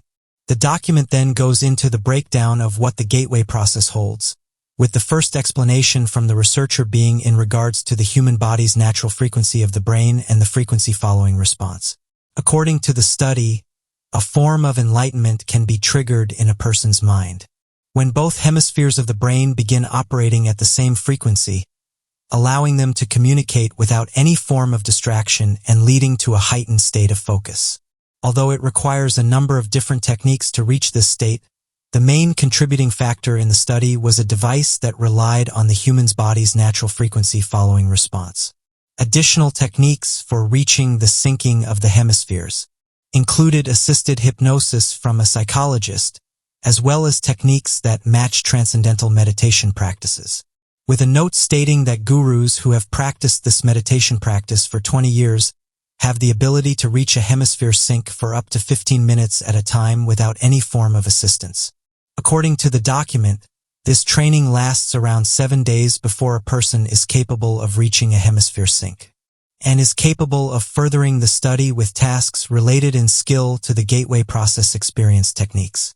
The researcher writing the document then notes that this is typically where the training and ability of most of the subjects end up, and that less than 5% of the participants are able to move past these skills and into the realm of impossible to understand psychic abilities. The last and most advanced of all the focus states associated with the Gateway training program involves movements outside the boundaries of time and space, but with attention to discovering the future rather than the past. The individual who has achieved this state has reached a truly advanced level. The document then ends with the researcher stating that the Gateway Process experience should be provided to all members of the organization for heightened mental ability, and then goes on to suggest a 12-step plan as to how to provide the Gateway training to all members of the organization. Although the document fails to elaborate on the finding, the memo then states that the training could open up members of the Gateway Process to be attacked by intelligent energy beings if the boundaries of time and space are continually surpassed. Stating in quotes, subjects must be intellectually prepared to react to possible encounters with intelligent non-corporeal energy forms when time-space boundaries are exceeded. The fact that the CIA have invested money into people who have this ability is interesting. Those who have practiced alternative theories and who have worked on their brain have said these things are doable. The document went on to say that individuals who have practiced this can be used to gather information from such entities and the universal consciousness. So what do you make of these photographs? Do you think they show fairies? Or do you think they show everyday creatures? Also, what do you make of the CIA saying that subjects must be intellectually prepared to react to possible encounters with intelligent, non-corporeal energy forms when time-space boundaries are exceeded? As archaeologists and researchers go to different sites across the world, they work to uncover strange discoveries pertaining to the past of the human race and how they can help us better understand our ancient past. Every now and then, however, such researchers come across impossible to explain ancient artifacts that led many to believe that perhaps something far more unexplainable has occurred throughout human history. One interesting photograph that's been shared around groups is that of a crystal skull, except this one appears to be in the shape of an alien. For those unaware, the crystal skulls are some of the most interesting yet controversial discoveries made by archaeologists. The skulls themselves are said to be pre-Columbian carvings, which are created using clear or white quartz. What makes these artifacts special, though, is that they're said to give off energy and vibrations. Archaeologists have had a difficult time documenting specific skulls. It's believed that the skulls most likely belong to the Mayan or Aztecs. However, some have said they could be even older. Back in 1924, Frederick Mitchell Hedges made his way to an ancient Mayan city. It was here that he found an ancient pyramid, and once there it was his daughter who found this strange artifact.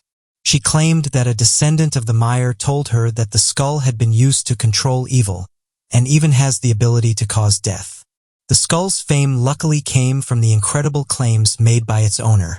The story goes that extraterrestrials brought the artifact to Earth, where it was kept safe in Atlantis, the mythical city that was eventually lost to the Dems. It's then said that the Knights of Templar came in possession of it and kept it safe. Anna has claimed that once she touched the skull, she was able to see into the future.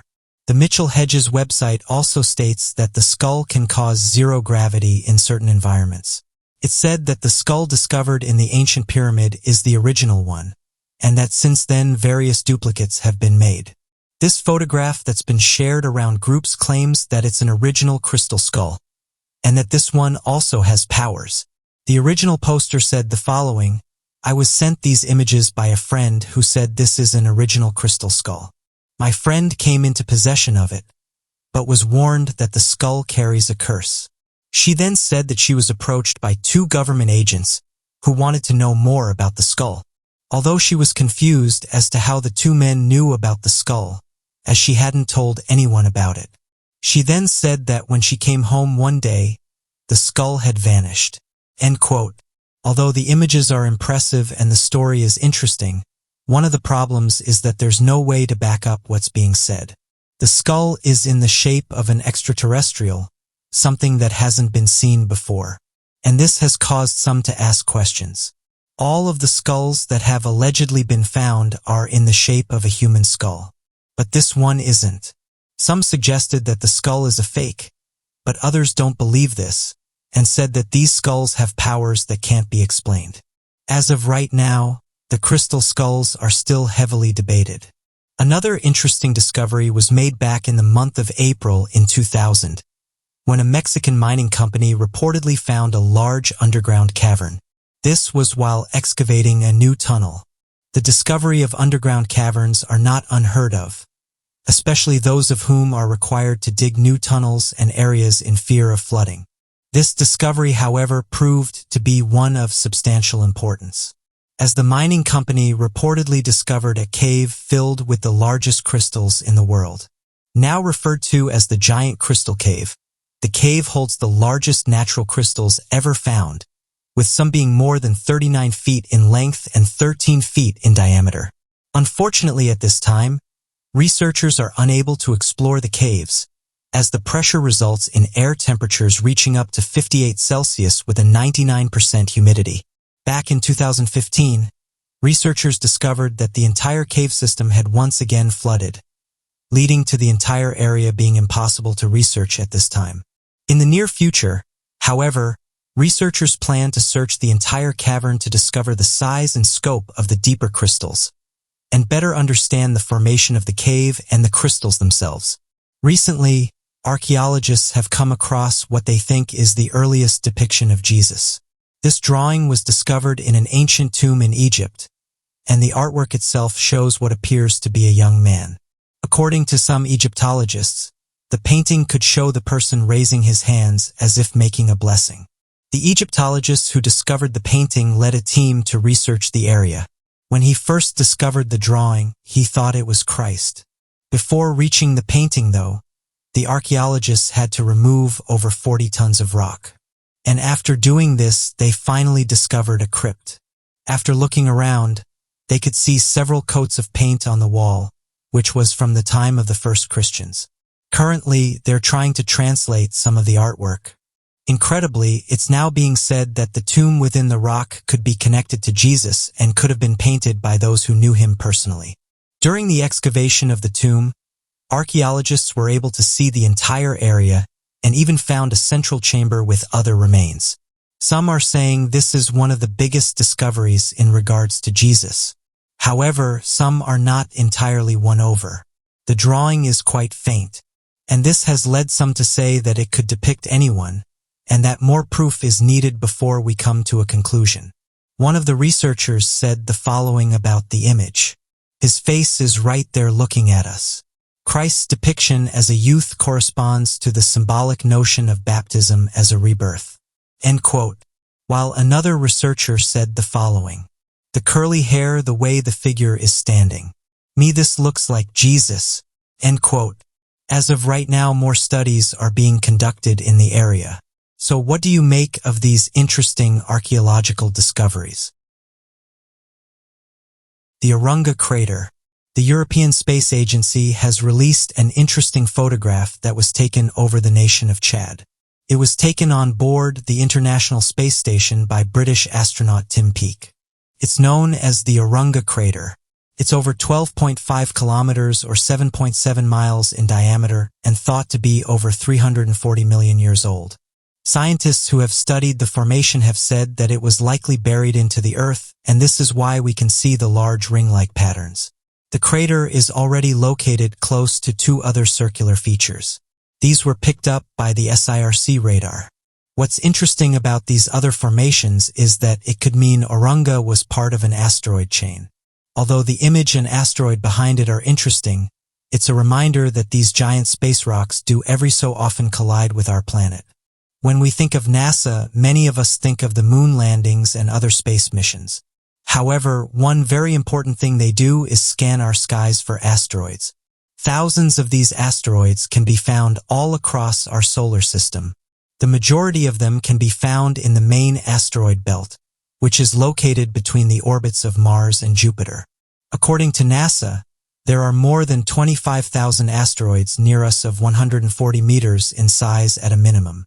One of the biggest asteroids to collide with our planet happened 65 million years ago. Scientists say that a colossal asteroid hit the Earth, causing the KT event and eventual dying of the dinosaurs. When this giant space rock hit, it caused a massive chain reaction of events to unfold. This event would have caused climate and geological changes that interrupted the dinosaurs' food supply. In North America, a towering tsunami buried plants and animals under thick piles of rubble. Lofted debris darkened skies around the world, and the planet chilled and stayed that way for years. Within a short amount of time, over 70% of life on Earth perished. Details of Jesus' bloodline, the story of Jesus Christ, is one of the most well-known across the planet. His miracles, crucifixion, and resurrection are all some of the most famous narratives of human culture. But whilst you might think the story is complete from start to finish, with the Gospels of Matthew, Mark, Luke, and John documenting Jesus' life from birth to death to subsequent resurrection. However, there is a large part of Jesus' life that is distinctly missing from the accounts of Jesus' story. From the time Jesus was 8 years old until he was in his early 30s, there is a significant gap in his biography. The exception is located in the Gospel of Luke chapter 2. Verses 41 to 51 tells of when a 12-year-old Jesus traveled to Jerusalem with his parents to celebrate Passover. Aside from that, there is nothing else. No detail about Jesus' early years, such as his schooling or childhood friends or his life as a young adult. This is until now. An ancient manuscript around 1,500 years old has been unearthed at the British Library with surprising revelations about Jesus' life in the interim. With such astounding claims in such an early authenticated document, this is something that could certainly have more documents to back it up in the Vatican secret archives. Even with the Vatican having such documents in their possession, however, these chronicles of Jesus' early life would never see the light of day due to their shocking claims. According to this lost gospel of Jesus, the would-be Messiah became engaged, got married, and went on to not only have sexual relations but also produce children. Arguably, there is nothing theologically troublesome about Jesus getting married. It's not as if the Bible rules that out. What is more controversial is the idea of Jesus having a bloodline that still exists today. And that's something the Vatican would want to keep hidden in its secret archives. The Lost Gospel writes that Jesus and Mary Magdalene produced a daughter, with further pages suggesting the birth of a second child. This document led to deeper investigations beyond the text, with scholars trying to piece together Jesus' subsequent bloodlines.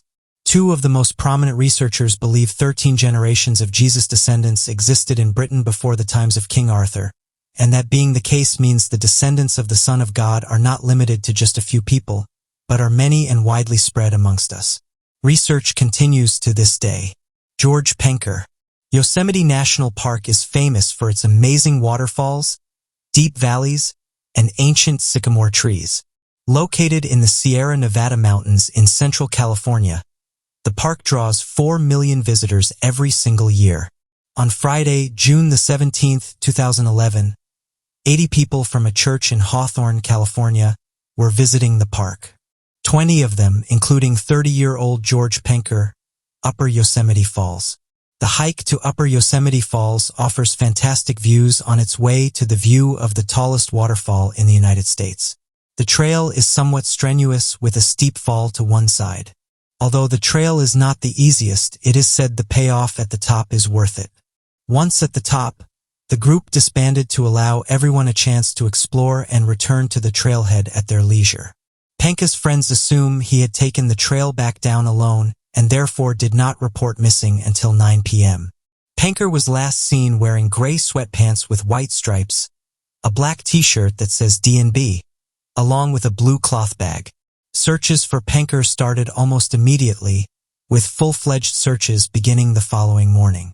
In all, 105 people, a helicopter and 6 dogs were all involved in the search. Fellow churchgoers stated that Penker was in good spirits on the whole trail and seemed to make the hike without much trouble, though no one could pinpoint where they saw him last. The National Park Service website states the following about the trails. Do not stray off of the maintained path, as you will find steep drops adjacent to the trail. The upper half of the trail is steep and rocky, but the arduous climb is well worth the amazing views you will be rewarded with at the top. It is easy to believe Penker found himself off the trail, resulting in a quick fall to his assumed death. Due to the dangerous conditions and the lack of any evidence tied to Penker, searches were scaled back for the safety of those searching. Sadly, in all the years searching for Penker, not a shred of evidence has turned up, not a piece of clothing nor his blue bag. It is still widely believed Penker perished just off the trail, again proving that although beautiful, if you are not careful. Thousands of people have gone missing in national parks. Due to how vast they are, the majority of these individuals are never found. This has caused various people to put forward different theories to explain their disappearances. What's worrying is that this number seems to be on the increase, something that national park workers can't explain. The Upper Vampire, Russia. Upper is considered to be one of the most vicious vampire species in Russian folklore. It's believed that this vampire is incredibly bloodthirsty and won't stop until it's got its fix. This creature is said to enjoy the hunt and will even play with its victims. According to the stories, this creature is said to have iron-strong teeth, a pale face, and give off a distinctive smell. That the sunlight does not affect this entity and that it actually uses this to its advantage. This creature is said to hunt during the daytime from noon until midnight. Different regions in Russia and the Ukraine seem to have different legends about vampires and even detailed ways in which you can kill them. The best way of taking down one of these creatures is tying a thread to one of the creature's buttons. After this, you will then be able to follow it back to its den and drench it in holy water. Once this has been done, a stake to the heart will finish off the creature. Although these stories sound outlandish, locals in the region take them very seriously and are always on the lookout for these creatures. Kensington Runestone. Back in 1898, found in the Midwestern state of Minnesota, a Swedish immigrant by the name of Olof Åman had reportedly made a strange discovery located near the small town of Salem that has been the object of debate for the past 12 decades. According to Olof Åman, as he was tending to his field and clearing out the land he had just purchased for ownership, he had found a massive stone with carvings on the side that were instantly recognizable to him as a native Scandinavian. The stone was described as being roughly 202 pounds with Scandinavian runes written on the face and side of the stone. The stone itself, when translated, was dated to have been written back in 1362 and was a written record left behind by Scandinavian explorers that had visited the region. Experts were quick to claim that the record had been a forgery as the translation seemed as compared to what would have been expected back in the 14th century.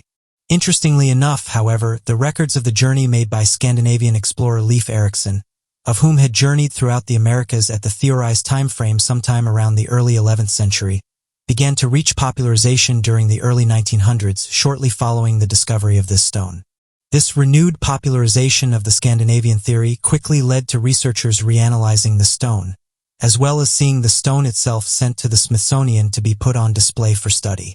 During its stay on display, linguistic scholars such as William Thalbitzer and S.N. Hagen both published papers that proved the authenticity of the stone by tracing the philological problems with the stone's grammar as having been the result of normal dialectal variances of the language during the time period in which it was written, proving that the stone had to be authentic in nature to have such specific grammar cases found in less well-known dialects of the Old Swedish language.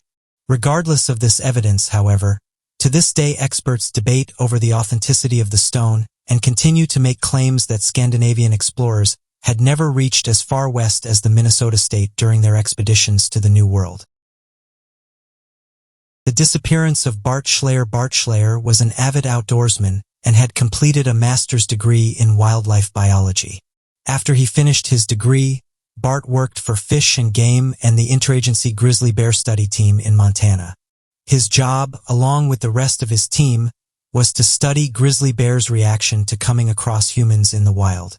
During his research, he would camp out in the wilderness for sometimes months at a time. He would pack meat as grizzly bait and cable used for foot snares. Bart Schleyer practically lived outdoors, always wanting to study and be in the wilderness. He would use bow and arrows and was very experienced as a whole. The 14th of September 2004 was Bart Schleyer's last known contact with a float plane that had dropped him off in Canada's Yukon Territory. For this trip, Bart left carrying enough food for 2 weeks, an inflatable raft and camping equipment. 2 weeks later, the same plane returned to pick Bart up, but he wasn't there.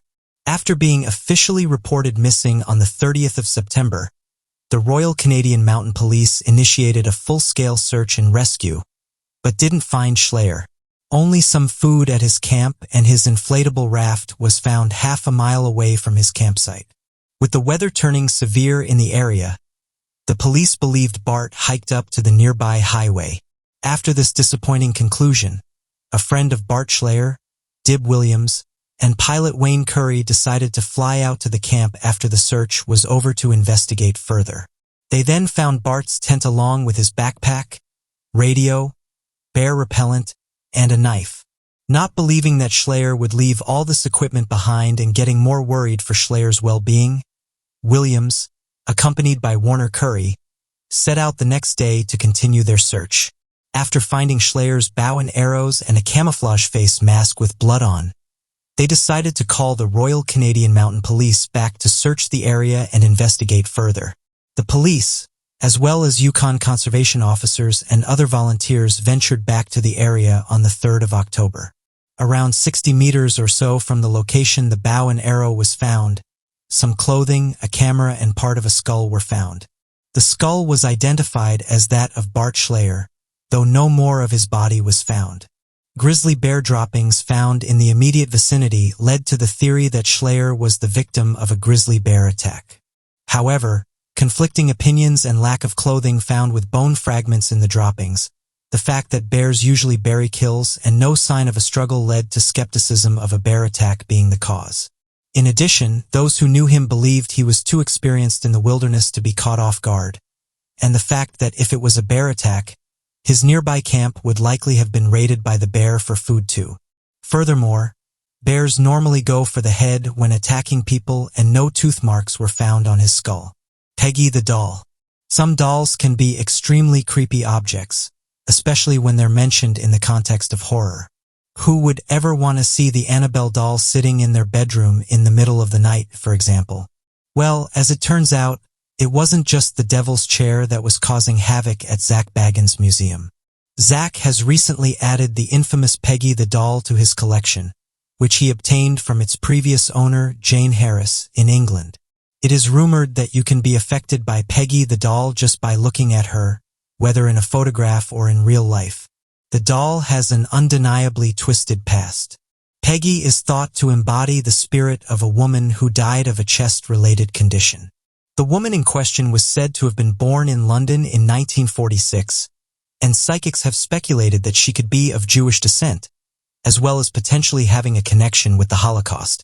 Peggy's effects on people have been to the extreme of causing migraines to chest pains to even affecting the person's dreams. The Deadly Possessions TV show film crew felt these effects profoundly when they visited Peggy.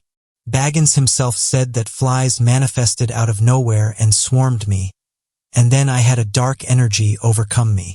I interviewed a woman who told me while crying she suffered a heart attack within seconds of looking at her. Anybody who wishes to view the doll at Baggins Museum even has to sign a disclaimer due to the severity of the doll's power. Now this could all be an elaborate hoax or simply coincidental. Although demonic possession is not recognized or supported by science, there are many people who are convinced that Peggy is the embodiment of a twisted, unearthly spirit that needs to be locked safely away. Perhaps the museum is the safest place for Peggy the doll to reside. For now, one thing we can be certain of is you would most definitely not want to play with it. The Mann family. On June 19, 1978, John and Gloria Mann were driving from Reading, Berkshire to Brockworth, Gloucestershire with their 2 children, Natasha and Tanya, and John's sister, Frances. They left around 9:30 that night, and they knew they should have been home by 11 since they had made the trip before. Around 10, they noticed a white light. They knew it wasn't coming from the moon and it couldn't have been a star. They pulled over, and John got out to see if they could hear anything unusual. A red light came on beside the white one and it moved towards them quickly. They heard a loud noise as the lights moved, almost like a train. They drove away, but they soon realized they were no longer on the same road as before. John recalled later that he got the feeling that if he had let go of the wheel, the car would have been able to drive by itself. Suddenly they were in Farringdon, Gloucestershire, but they never remembered seeing the welcome like they normally did. They noticed the light behind them again, but it didn't seem to be trying to catch them. It maintained its distance and seemed to disappear whenever they passed by houses. The light had vanished completely by the time they got home. They realized it was now after midnight, although it should have only been 11 p.m. Frances went home. The children were put to bed. Then John called the Air Force station to report that John tried to find the place where they first saw the light or road they ended up on the night before while driving away from it, but he couldn't find it anywhere. He wondered if they had somehow all been hallucinating, but then he noticed a rash on his chest. After showing his wife, she said she had a similar rash on her arm and leg. He called Frances and found out she had a rash as well. They also had bruises below their right knees, but they didn't know why. Their daughter, Natasha, had disturbing dreams for weeks after the incident. In her dreams, she saw people with strange-looking eyes staring at her. She said someone had taken her parents into a different room. When Gloria tried to learn more about the dreams, Natasha told her that she should already know since she was there. This convinced them that they hadn't been hallucinating after all, and John and Frances went to a hypnotherapist for help. John remembered more of that night once he was under hypnosis. After he left the car, a UFO landed in front of them. 8 creatures wearing silver suits and helmets appeared and got the women and children from the car. A column of light lifted them all off the ground, and they came to a room with several more creatures. They took John to a separate room where he sat in a chair and a bright light was put in front of him. He remembered the creatures examining him, but then he blacked out. He saw 3 of the creatures talking, but they were speaking in an unfamiliar language. One named Anuxia began to speak to him in English and told him they wouldn't harm him or his family. John and Frances both recall watching a film that showed them how the creature's planet had been destroyed by meteors. They were hoping to be able to live on Earth in exchange for their technology. They were both given a drink before leaving the ship that would help them forget what happened. The disappearance of the Beaumont children. On January 26, 1966, 9-year-old Jane Beaumont, 7-year-old Anna Beaumont, and 4-year-old Grant Beaumont got on a bus to go to Glenelg Beach from their home in Adelaide. The 3 children never returned home. This is still one of Australia's greatest mysteries to date. Their mother, Nancy, began to worry when the children didn't return by 1 p.m. And that worry grew stronger as buses returned from the beach without her children. Their father, Jim, had been away on a business trip. He returned home early that afternoon to surprise his family, but when he returned to the news of his missing children, he searched the whole area and finally went to the police. An elderly couple told the police they saw the children playing with a man on the beach. They described him as tall, blonde, and thin and said he may have been in his 30s. Jane was known as a shy girl who was very protective of her siblings. She would play with this man shocked everyone, leading police to believe the children must have met the man before that day. Nancy remembered Arna telling her before that Jane had a boyfriend at the beach, but she didn't take it seriously at the time. Other witnesses reported that this man had been watching the children before he started playing with them. Later, he went around asking if anyone had seen the children's missing money. Some later saw the children leaving the beach with this man. Police believe he may have taken their money so he could offer them help later.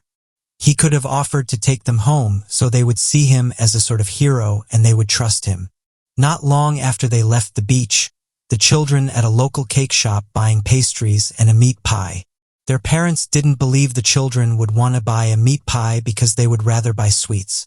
This also cost more money than their mother gave them that morning. It was assumed that the man they left with gave them the money and they got the meat pie for him.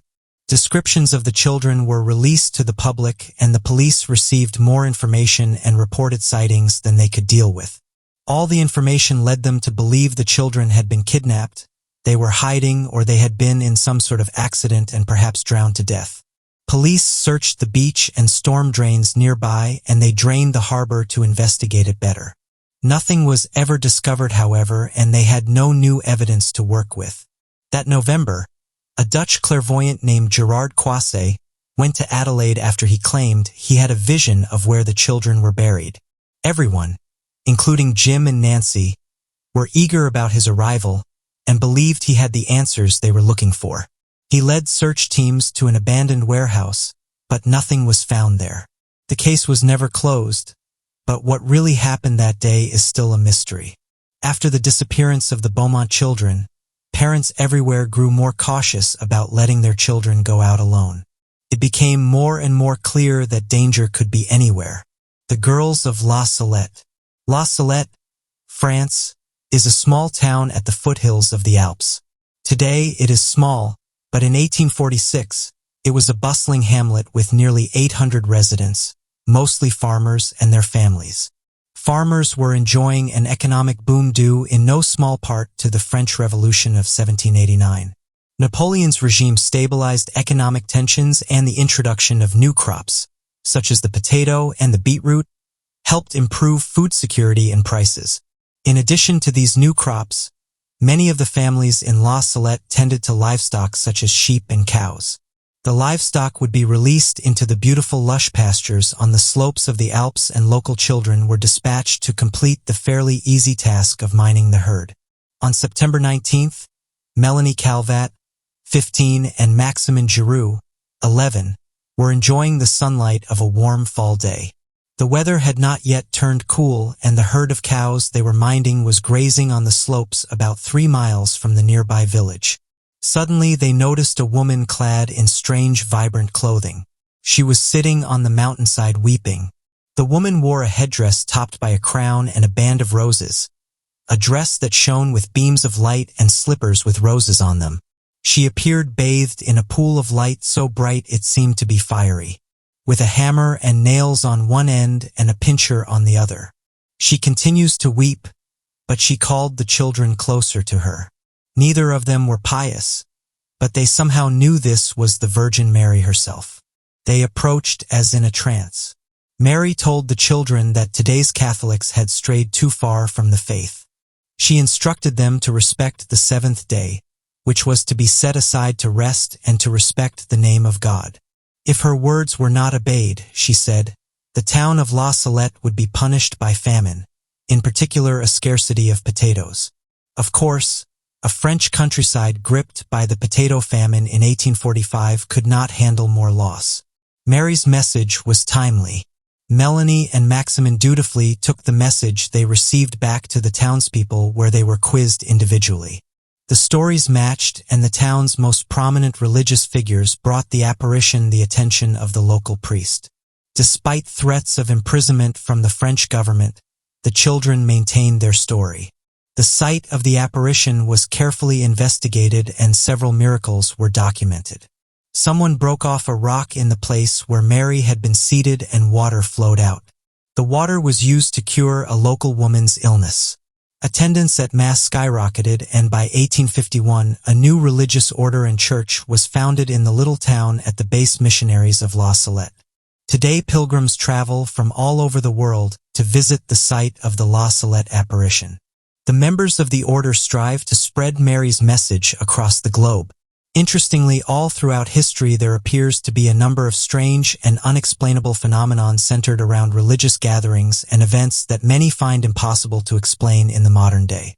Additionally, many of these strange and mysterious religious events seem to point to the idea that perhaps our world is far stranger than we ever realized before. We may never truly understand what brings believers to such unbelievable sights. As of today, there's still whispers of these apparitions appearing to people. Whether they are genuine is up for debate, but eyewitnesses have said that they know what they saw and that whatever it was didn't come from this earth.